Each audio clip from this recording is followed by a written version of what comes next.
మీ business ను 100 రెట్లు పెంచుకోవాలనుకుంటున్నారా? అయితే వి మీడియా ఏజెన్సీ మీకు సరైన పరిష్కారం. మేము అందిస్తున్న ప్రత్యేక సేవలు.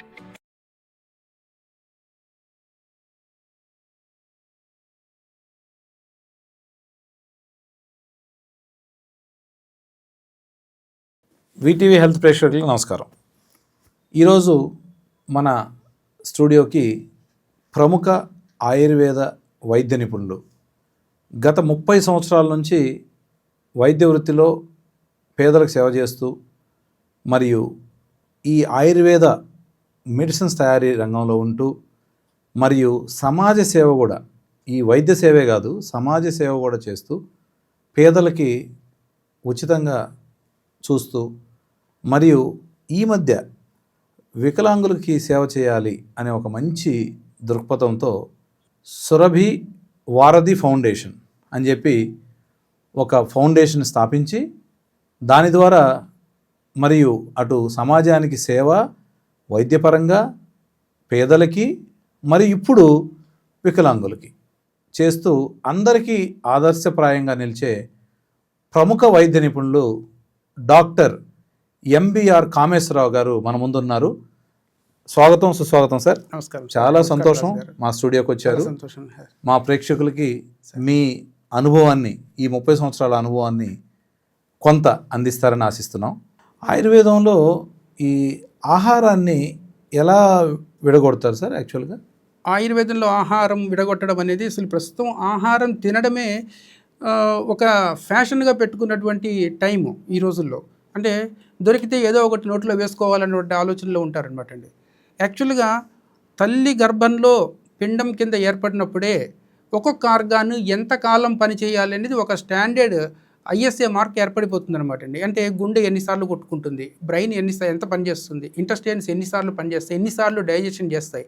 సో అందువల్ల పూర్వకాలంలో శరీరాన్ని ఎంత మితంగా వాడితే అంత ఎక్కువ ఆయుర్దాయం పెరుగుతుంది అనమాట అండి. అంటే మీరు చూసారనుకోండి, శరీరం మొత్తం టోటల్ ఒక భాగంలో ఒక బ్రెయిన్కి ఏదైనా చిన్న ప్రాబ్లం వచ్చిందని చెప్పారంటే మిగతా శరీరంలో మిగతా ఆర్గాన్స్ని కూడా దాని వెనకాల అది లాక్కొచ్చేస్తుంది అనమాట. అంటే కొంతకాలానికి ఒక 4-5 సంవత్సరాలు మీరు హాస్పిటల్ చుట్టూ తిరుగుతారేమో, తర్వాత మళ్ళీ మిగతా అన్ని ఆర్గాన్స్ కూడా అందులో ఇన్వాల్వ్ అయిపోతూ ఉంటారు. అంటే శరీరంలో ఏ ఒక్క ఆర్గాన్ డ్యామేజ్ అయినా కూడా డైరెక్ట్లీ ఆర్ ఇండైరెక్ట్లీ మిగతా ఆర్గాన్ల మీద కూడా దాని యొక్క ప్రభావం చూపిస్తుంది అనమాట అండి.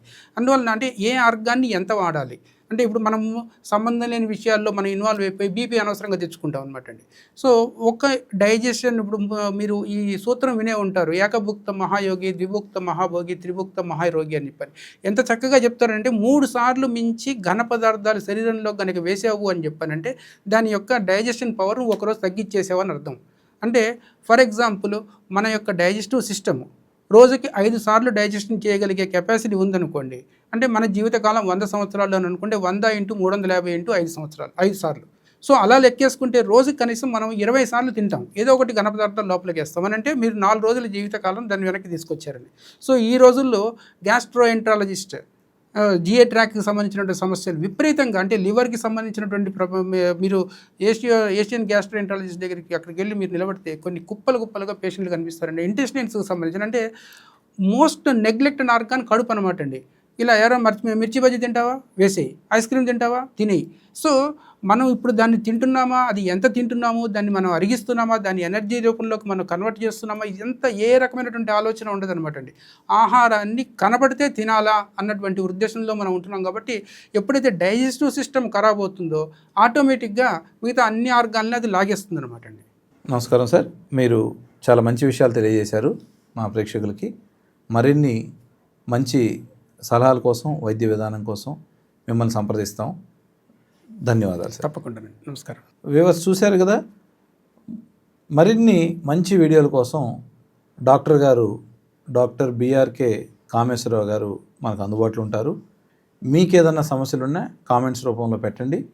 మీకు ఎలాంటి ఏమైనా రుగ్మతలు ఉన్నా మేము మళ్ళీ తిరిగి రిప్లై ఇస్తాం. మీరందరూ ఈ వీటీవీ హెల్త్ని సబ్స్క్రైబ్ చేసుకొని దీన్ని రెగ్యులర్గా చూస్తూ ఉండండి. ఇలాంటి మంచి మరిన్ని సలహాలు, మరిన్ని వైద్య విధానాల కోసం మీరు వీటీవీని చూస్తూ ఉండండి. నమస్కారం.